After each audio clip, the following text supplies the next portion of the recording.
ஆதார வந்த கமலத்தை ஆதாரமாக அருமை தேடியப்பட்ட மகாலட்சுமி உங்கள் பாதத்தை வணங்கி சொன்னேன்.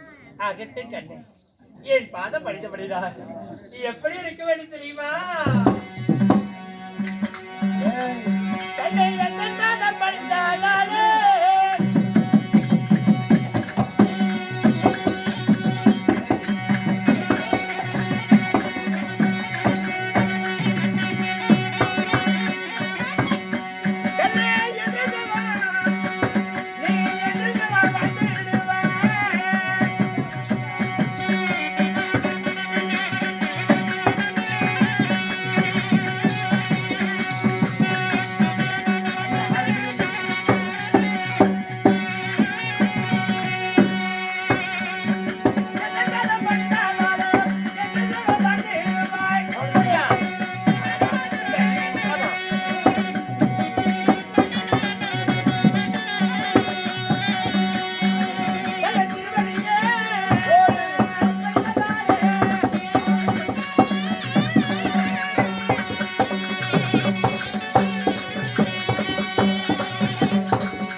மன்னவா கண்ணே மல்லிகை முல்லிகை கோங்கி மந்தாரி இருபாச்சு என்று சொல்லக்கூடிய மலர்களை மன்னனுடைய பாதத்தை பன்னீரால் கழுவி பட்டாடியால் கிழித்து பாதம் படித்தபடிதான். சரி வாருலக உள்ளவரை கீர்த்தியுடன் வாழக்கடவாயடி கண்ணு வாழ்வாய் வாழ்வாய் என்று தினந்தோறும் வாழ்த்துவது உங்களுடைய விளக்கம்.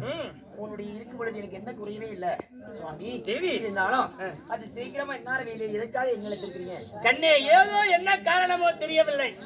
ஏன் தங்கையாக வழங்கப்பட்ட உமையவள் வாது கொடுத்து இன்னைக்கு தேவர் சபை கூடுகிறது.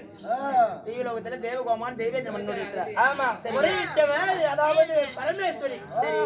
அதனால் அவர் நிபந்தனை ஏற்று அவர் வாக்கை என்ன என்று சந்தித்து தீர்ப்பு வழங்க வேண்டும். அண்ணாவா உடனடியாக நீ போறீங்களா? நீயும் வா போலாம். நானுமா?